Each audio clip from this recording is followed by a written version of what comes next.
Assalamualaikum warahmatullahi wabarakatuh. Assalamualaikum warahmatullahi wabarakatuh. Assalamualaikum warahmatullahi wabarakatuh. Perkenalkan, nama saya Haris Irwadi dari 1142. Di sini saya akan mempresentasikan pertumbuhan ekonomi. Pengertian pertumbuhan ekonomi adalah proses perubahan kondisi ekonomi suatu negara menuju keadaan yang lebih baik lagi dalam periode tertentu. Rumus pertumbuhan ekonomi: PT sama dengan PDPT dikurangi PDPT dikurang 1 dibagi PDPT dikurang 1 dikali 100%. Keterangannya, PT itu pertumbuhan ekonomi, PDPT itu PDB penduduk, PDBT minus 1 itu PDB tahun sebelumnya.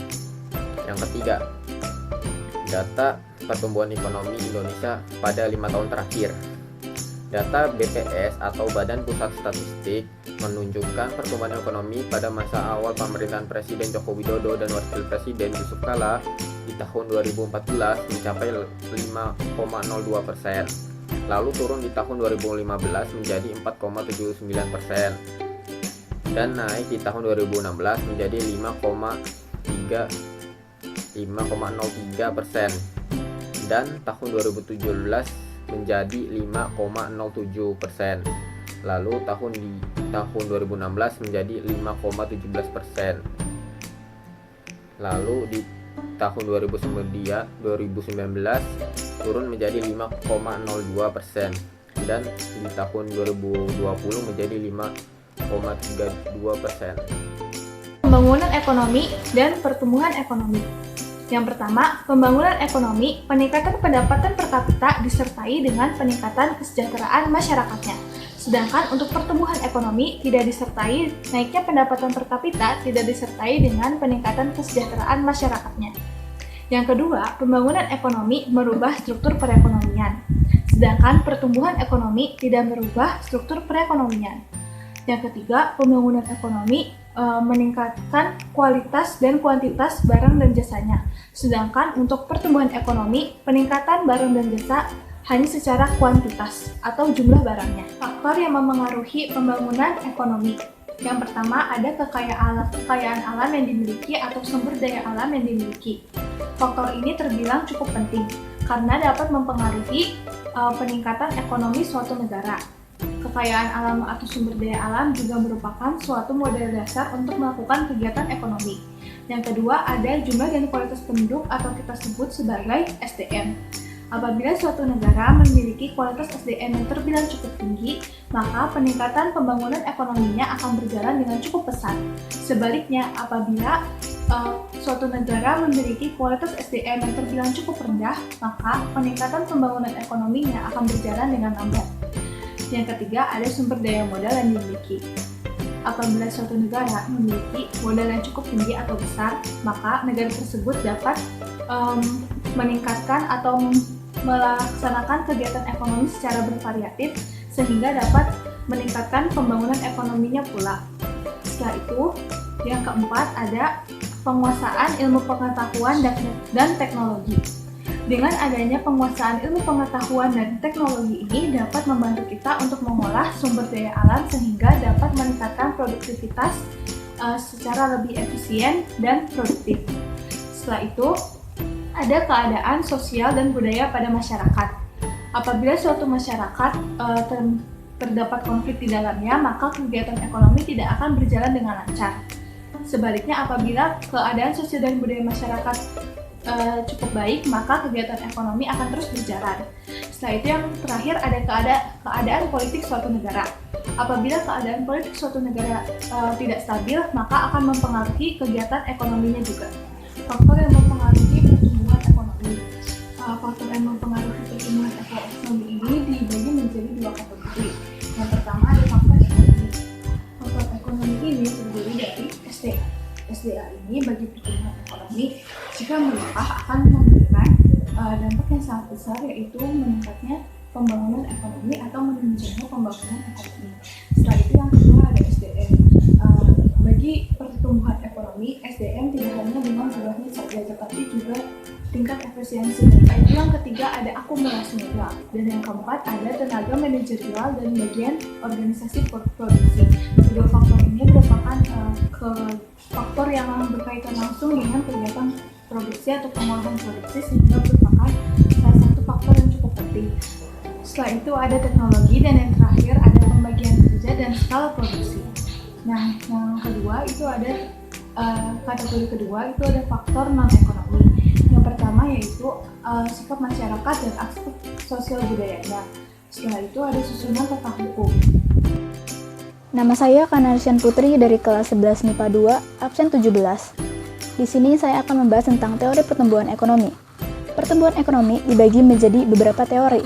Yang pertama ada teori pertumbuhan ekonomi klasik yang dikemukakan oleh Adam Smith, David Ricardo, dan Thomas Robert Malthus. Yang pertama, Adam Smith, dia mengatakan bahwa perekonomian akan tumbuh jika ada pertambahan penduduk. Yang kedua, ada David Ricardo. Dia mengatakan jika pertumbuhan penduduk terlalu besar, maka tenaga kerja akan melimpah dan akan terjadi penurunan upah, sehingga perekonomian akan menjadi stagnan. Kemudian ada Thomas. Ia mengatakan pertumbuhan penduduk yang besar akan membuat kekurangan pangan, sehingga masyarakat akan hidup pas-pasan. Yang kedua, ada teori pertumbuhan ekonomi neoklasik yang dikemukakan oleh Harold Domar, Schumpeter, dan Robert Solow. Harold Domar mengatakan perlunya pembentukan modal atau investasi sebagai syarat untuk mencapai pertumbuhan ekonomi yang mantap. Yang kedua ada Schumpeter, dia mengatakan pertumbuhan ekonomi sangat ditentukan oleh kemampuan kewirausahaan. Yang ketiga ada Robert Solow, dia mengatakan pengaruh tabungan atau modal, populasi atau tenaga kerja, teknologi terhadap lingkungan, dan tingkat output pertumbuhan ekonomi. Semakin tinggi tingkat tabungan, maka semakin tinggi pula tingkat modal dan output yang digunakan.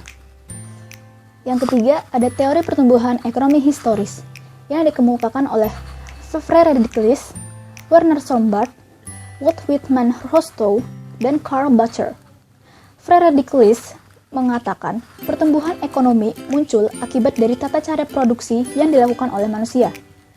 Werner Sombart mengatakan tahapan pertumbuhan ekonomi terjadi karena masyarakat memiliki susunan organisasi dan ideologi masyarakat itu sendiri.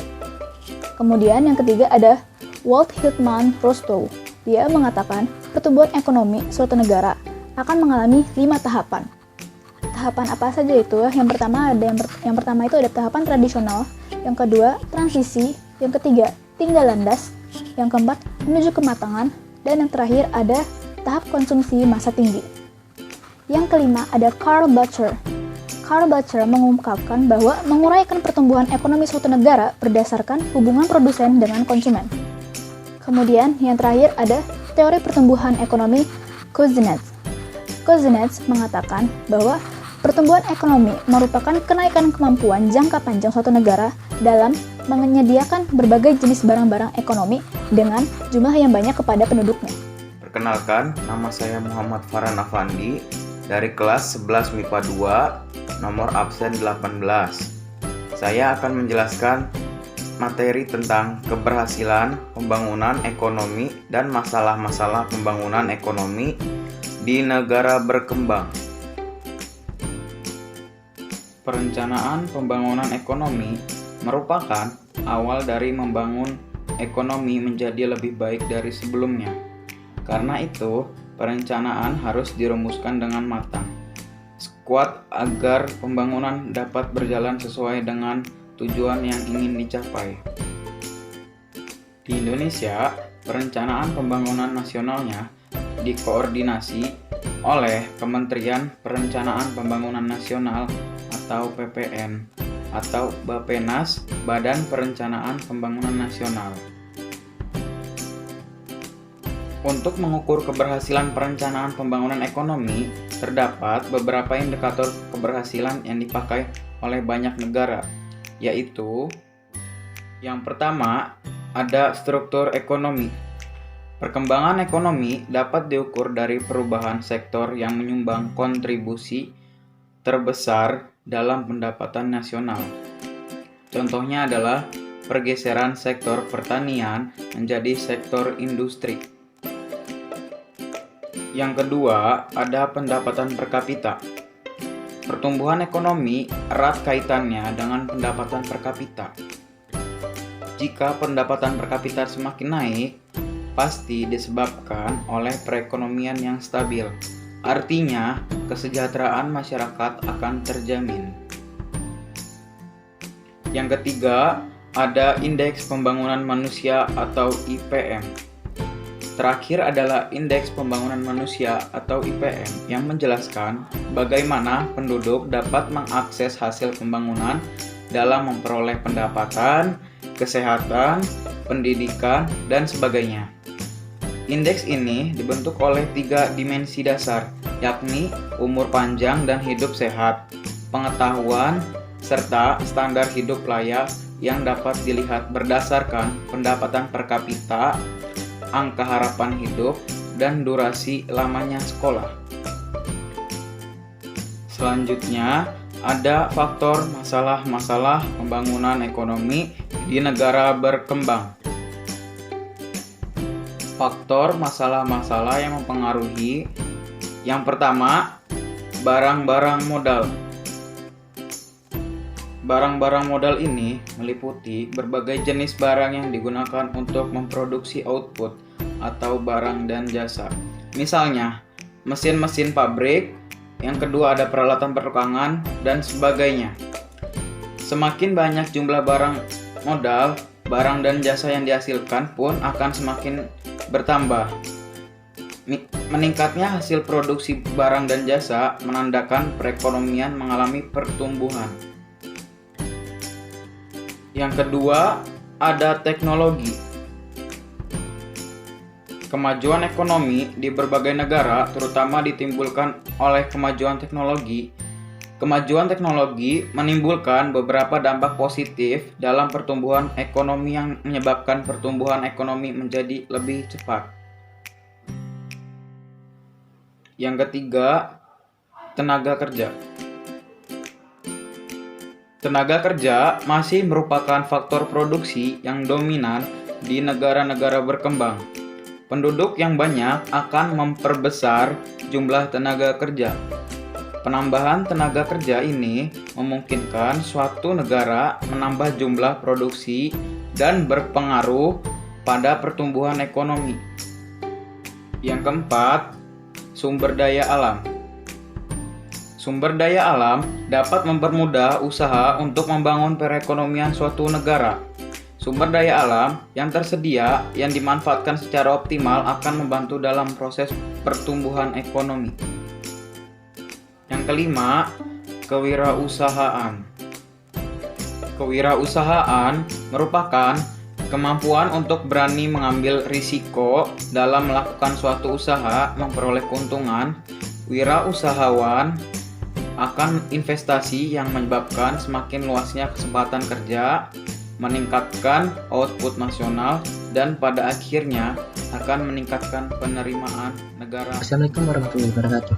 Nama saya Muhammad Andres Musa Menghalib dari 11 MIPA 2 ingin mempresentasikan tentang pembahasan soal pendapatan nasional.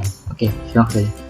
Jadi di sini ada contoh soal ya, yaitu jika diketahui besarnya penghasilan WNI di dalam negeri sebesar Rp 80 juta rupiah, lalu diketahui penghasilan WNA di dalam negeri sebesar 20 juta rupiah, lalu penghasilan WNA di luar negeri sebesar 50 juta rupiah, lalu penghasilan WNI di luar negeri sebesar 30 juta rupiah, lalu ada pajak tidak langsung sebesar 3 juta rupiah, lalu ada penyusutan sebesar 5 juta rupiah, dana sosial sebesar 2 juta rupiah, laba ditahan sebesar 10 juta rupiah, lalu ada pajak perseroan sebesar 15 juta rupiah, transfer dari pemerintah sebesar 4 juta rupiah, dan pajak langsung sebesar 7 juta rupiah. Hitunglah GDP, GNP, NNP, dan PI dan DI. Oke. Pembahasan ya. Yang pertama ada GDP atau Produk Domestik Bruto. Kita dapat mencarinya dengan menjumlahkan penghasilan WNI di dalam negeri dengan penghasilan WNA di dalam negeri. Jadi hasilnya Rp 80 juta ditambah Rp 20 juta sama dengan Rp 100 juta. Lalu ada GNP atau Produk Nasional Bruto. Kita dapat mencarinya dengan GDP dikurangi WNA di dalam negeri ditambah WNI di luar negeri. Maka hasilnya Rp 100 juta dikurangi Rp 20 juta ditambah Rp 30 juta. Hasilnya Rp 110 juta. Lalu ada NNP atau Produk Nasional Neto, yaitu dengan mengurangi GNP dengan penyusutan barang. Maka hasilnya Rp 110 juta dikurangi Rp 5 juta sama dengan Rp 105 juta. Lalu ada NNI atau Pendapatan Nasional Neto dengan mengurangi NNP dengan pajak tidak langsung. Maka hasilnya Rp 105 juta dikurangi Rp 3 juta sama dengan Rp 102 juta. Lalu ada PI. PI dapat dicari dengan mengurangi NNI dengan dana sosial, lalu dikurangi dengan laba ditahan, lalu dikurangi dengan pajak perseroan, dan ditambah dengan transfer dari pemerintah. Maka hasilnya Rp 102 juta dikurangi 2 juta dikurangi Rp 10 juta dikurangi Rp 15 juta ditambah Rp 4 juta. Maka hasilnya Rp 79 juta. Lalu ada DI atau pendapatan yang dapat dibelanjakan. Nah, dapat dicari dengan PI dikurangi pajak langsung. Maka hasilnya adalah Rp 79 juta dikurangi Rp 7 juta. Hasilnya adalah Rp 72 juta. Nah, itulah soal seputar pendapatan nasional. Terima kasih. Nama saya Muhammad Rizka Haikal dari absen 20 dari kelas 11 IPA 2. Saya di sini akan menjelaskan tentang pertumbuhan ekonomi. Pertumbuhan ekonomi adalah proses perubahan kondisi perekonomian suatu negara secara berkesinambungan menuju keadaan yang lebih baik selama periode tertentu.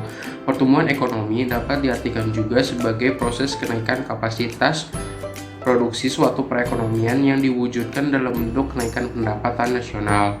Adanya pertumbuhan ekonomi merupakan indikasi keberhasilan pembangunan ekonomi dalam kehidupan masyarakat. Pertumbuhan ekonomi menunjukkan pertumbuhan produksi barang dan jasa di suatu wilayah perekonomian dalam selang waktu tertentu. Semakin tinggi tingkat pertumbuhan ekonomi, maka semakin cepat proses pertambahan output wilayah sehingga prospek perkembangan wilayah semakin baik. Dengan diketahuinya sumber pertumbuhan ekonomi, maka ditentukan sektor prioritas pembangunan. Menurut Todaro dan Smith pada tahun 2004, terdapat 3 faktor atau komponen utama yang mempengaruhi pertumbuhan ekonomi, yaitu akumulasi modal atau capital accumulation, pertumbuhan penduduk atau growth in population, dan kemajuan teknologi atau technological progress. Selanjutnya ada cara mengukur pertumbuhan ekonomi. Pertumbuhan ekonomi suatu negara dapat diukur dengan cara membandingkan. Misalnya untuk ukuran nasional, Gross National Product atau GNP, tahun yang sedang berjalan dengan tahun sebelumnya. Selanjutnya ada teori pertumbuhan ekonomi. Teori dibangun berdasarkan pengalaman empiris, sehingga teori dapat dijadikan sebagai dasar untuk memprediksi dan membuat suatu kebijakan. Terdapat beberapa teori yang dikemukakan beberapa ahli untuk mengungkapkan konsep pertumbuhan ekonomi. Secara umum, teori tersebut sebagai berikut. Yang pertama, ada teori pertumbuhan ekonomi historis. Teori ini dikemukakan oleh beberapa ahli sebagai berikut. Yang pertama yaitu Werner Sombart dari 1863 sampai 1947. Yang kedua ada Friedrich List dari 1789 sampai 1846. Dan yang ketiga ada Karl Butcher dari 1847 sampai 1930. Serta yang terakhir yang keempat yaitu Walt Whitman Rostow dari 1916 sampai 1979. Yang kedua ada teori klasik dan neoklasik. Teori klasik ini dikemukakan oleh salah satunya adalah Adam Smith. Teori Adam Smith beranggapan bahwa pertumbuhan ekonomi sebenarnya bertumbuh pada adanya pertambahan penduduk.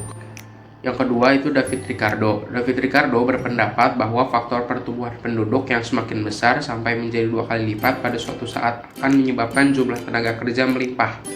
Sekarang kita beralih ke teori neoklasik, yaitu salah satu ahlinya adalah Robert Solow. Robert Solow berpendapat bahwa pertumbuhan ekonomi merupakan rangkaian kegiatan yang bersumber pada manusia, akumulasi modal, pemakaian teknologi modern, dan hasil atau output. Yang kedua dari teknik neoklasik adalah Herert-Domar. Teori ini beranggapan bahwa modal harus dipakai secara efektif karena pertumbuhan ekonomi sangat dipengaruhi oleh peranan pembentukan modal tersebut. Teori ini juga membahas tentang pendapatan nasional dan kesempatan kerja. Hal yang terakhir kita bahas adalah faktor-faktor pertumbuhan ekonomi. Terdapat beberapa faktor atau hal yang mempengaruhi pertumbuhan ekonomi. Di antaranya adalah sumber daya manusia, sumber daya alam, ilmu pengetahuan dan teknologi, budaya, dan sumber daya modal. Sekarang kita akan membahas soal-soal tentang pertumbuhan ekonomi. Contohnya nomor 1, perhatikan tabel berikut. Tahun 2008 GNP-nya 275 triliun, tahun 2009 290 triliun, 2010 300 triliun.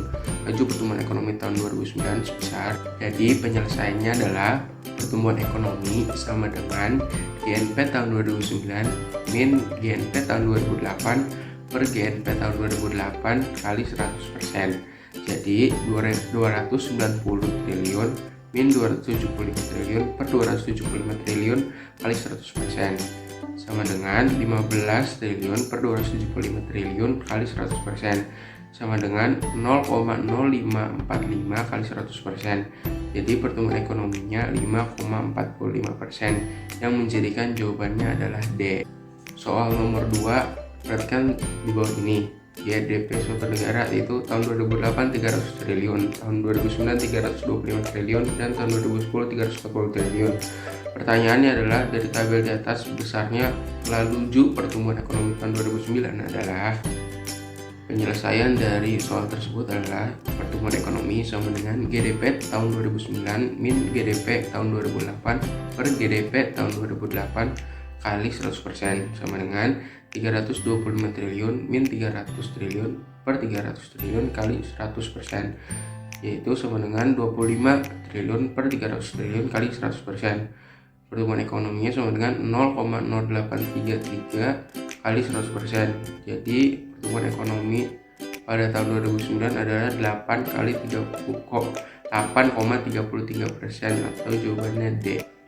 Lalu ada soal nomor 3, yaitu GNP negara X selama 3 tahun berturut-turut sejak tahun 2007 sebesar 200 triliun, tahun 2008 sebesar 212 triliun, dan tahun 2009 sebesar 220 triliun. Laju pertumbuhan ekonomi untuk tahun 2009 adalah penyelesaian dari soal tersebut adalah pertumbuhan ekonomi sama dengan GNP tahun 2009 min GNP tahun 2008 per GNP tahun 2008 kali 100%. Jadi pertumbuhan ekonominya adalah 220 triliun min 212 triliun per 212 triliun kali 100%. Jadi sama dengan 8 triliun per 212 triliun kali 100%. Jadi sama dengan 0,0377 kali 100%. Jadi laju pertumbuhan ekonomi tahun 2009 adalah 3,77% yang menjadi jawabannya B. Saya Lutfi dari kelas 11 IPA 2 absen 21. Di sini saya akan menjelaskan tentang pendapatan nasional dari GDP sampai DI. Kegiatan ekonomi yang kita lakukan itu bisa berpengaruh ke pendapatan nasional. Uang yang kita gunakan untuk membeli barang bisa dihitung pendapatan yang diterima oleh rumah tangga keluarga atau RTK. Nah, RTK ini nih yang menjadi perhitungan PDB atau produk domestik bruto yang nantinya akan berpengaruh ke pendapatan nasional. Produk domestik bruto atau gross domestic product adalah jumlah nilai barang dan jasa yang dihasilkan oleh unit-unit produksi yang berada di dalam batas wilayah suatu negara dalam satu tahun. Produk dan jasa yang dihasilkan ini termasuk yang dihasilkan oleh perusahaan asing yang berada dalam suatu negara tersebut.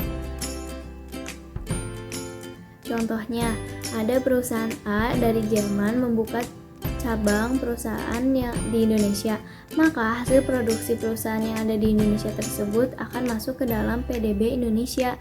Nah, semakin tinggi GDP-nya itu, maka kinerja perekonomian juga dianggap baik. Dengan kata lain, GDP adalah indikator tingkat perekonomian dalam suatu negara.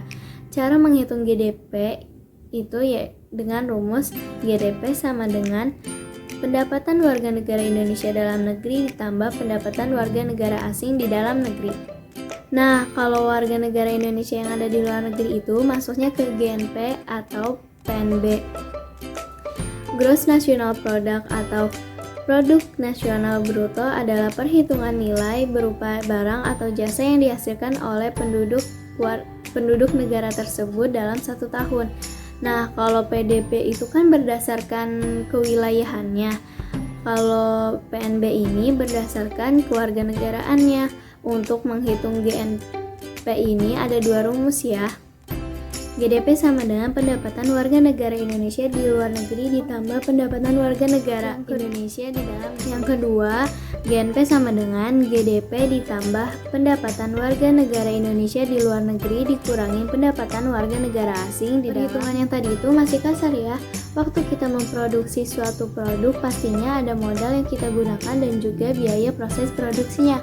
Nah, untuk mencapai biaya yang bersih itu kita bisa menggunakan rumus PNN sama dengan GNP dikurangin penyusutan. Nah, penyusutan ini modal yang kita gunakan saat proses produksi. Kalau NNP kan perhitungan produksi barang. Kalau NNI itu penghasilannya. NI adalah jumlah penghasilan yang diterima oleh masyarakat orang yang memiliki perusahaan. Ada 2 faktor yang harus diperhatikan. Yang pertama itu pajak secara tidak langsung dan yang kedua itu subsidi. Pajak secara tidak langsung adalah uang yang didapat dari penjual atau produsen dan uang ini tidak boleh dan tidak bisa dimasukkan ke pendapatan perusahaan. Tetapi uang ini harus dibayarkan atau diserahkan kepada pemerintah. Yang kedua, subsidi. Subsidi ini pemerintah ngasih kita uang untuk modal produksi. Nah, subsidi dari pemerintah ini membuat biaya produksi menjadi berkurang. Nah, kalau subsidi ini bisa ditambahkan ke dalam pendapatan perusahaan. Yang mendapatkan subsidi dari pemerintah ini hanya perusahaan tertentu saja, seperti perusahaan minyak atau perusahaan listrik. Untuk rumusnya yaitu, nah selanjutnya itu ada PI atau personal income, atau bisa juga disebut dengan pendapatan perseorangan.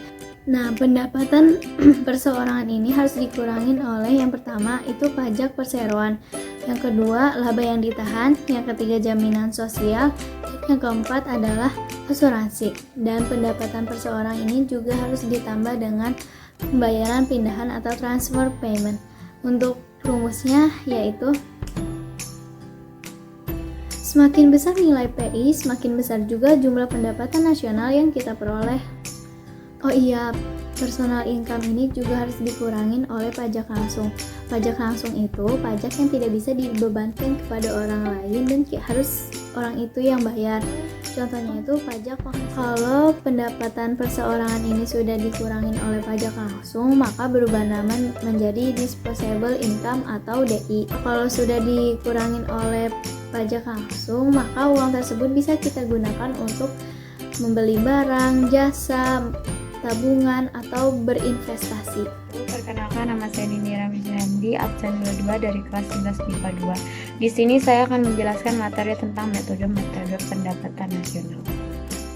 Jadi, pendapatan nasional memiliki arti adalah suatu jumlah perhitungan atau pendapatan yang diterima oleh seluruh masyarakat yang ada dalam suatu negara dari pengeluaran faktor-faktor produksi dalam kurun waktu tertentu. Sistem pendapatan nasional ini digunakan untuk mengumpulkan informasi perhitungan terhadap 1.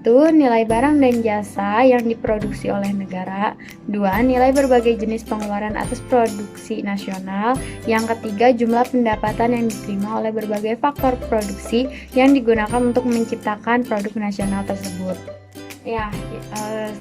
Pendekatan produksi adalah pendekatan yang dihitung dari barang atau jasa yang dihasilkan dalam suatu sektor tertentu, di mana tujuannya itu untuk mengetahui besarnya sumbangan sektor ekonomi terhadap perkembangan pendapatan nasional, dan juga sebagai salah satu cara untuk menghindari double count atau perhitungan 2 kali.